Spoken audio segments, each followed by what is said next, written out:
Très chers amis, bonjour. Je voulais aujourd'hui vous parler du thème d'actualité dans le calendrier hébraïque qui est le Rosh Hashanah Laïlanot, c'est-à-dire donc le nouvel an des arbres. Dans quelques jours, la nature reprend le dessus et la sève remonte dans les arbres. D'ailleurs, prêtez attention aux oiseaux qui chantent de plus en plus tôt le matin. Cela donc nous rappelle que les journées ensoleillées, entre guillemets, vont être plus longues que nos nuits. Et donc ce renouveau se traduit par une grande fête qui est la fête de Toubishvat. Donc c'est le 15 du mois de Shevat qui est le nouvel an des arbres.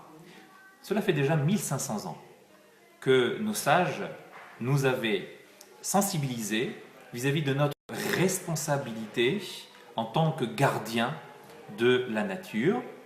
Nous sommes les premiers écolos que le monde a connus. Et je tenais également aujourd'hui à apporter une autre note sur le regard que l'on doit porter aux créatures. Alors, tout d'abord, la fête de Toubishvat est connue en Eretz Israël. Les enfants sortent des écoles pour aller planter des arbres.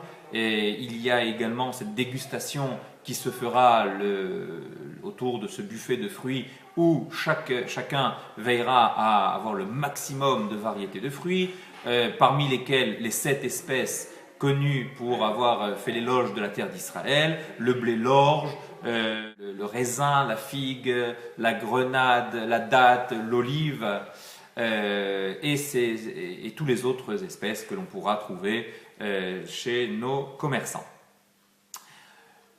Je parlais donc du respect que l'on doit avoir vis-à-vis des créatures divines. Nous sommes donc des omnivores qui avons donc le droit de manger une assez grande variété de choses autorisées dans la Torah, et entre autres, la chair de l'animal nous est permise, bien évidemment à condition de l'avoir abattu rituellement, et cet abattage se fait d'une manière tout à fait précise, avec une lame qui doit être aiguisée, un couteau qui ne doit pas être donc édenté, qui ne doit pas être pointu, pour ne pas prendre le risque d'arracher la trachée artère et l'œsophage de l'animal.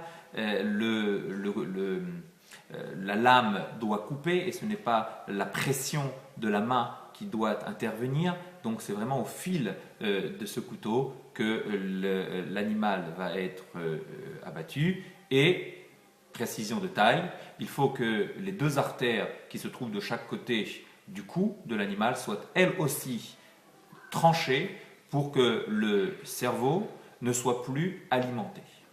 Et, par conséquent, tous les vétérinaires seront d'accord que la sensation de traumatisme causée par la mort va immédiatement être stoppée par justement cet abattage qui se fait comme la Torah nous l'a indiqué.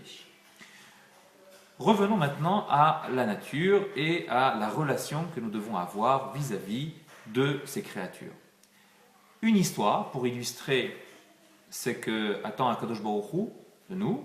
On raconte l'histoire de ce maître du Talmud qui était en train de donner son cours un jour à l'extérieur, et une journée ensoleillée, certainement que les élèves étaient pendus aux lèvres du maître, arrive un chevreau qui se réfugie sous la chaise du maître.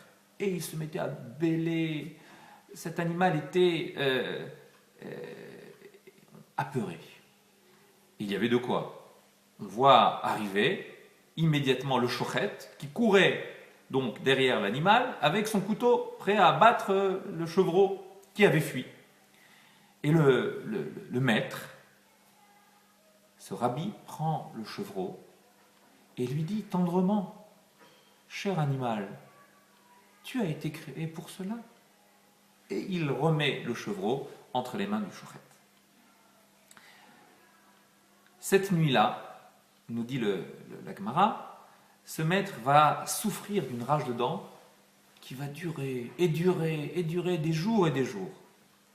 À tel point que le maître, ne sachant pas la raison pour laquelle Dieu l'éprouve, il jeûnera et demandera à Kadosh Baruch Hu, à l'Éternel, de lui révéler la raison de cette souffrance.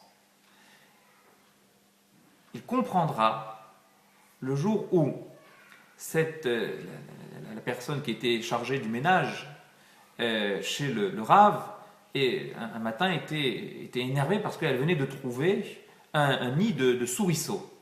Et elle était avec le balai prête à jeter les souriceaux en dehors de la maison. Et le rabbi immédiatement se lève et lui dit « Laisse-les. Laisse-les vivre.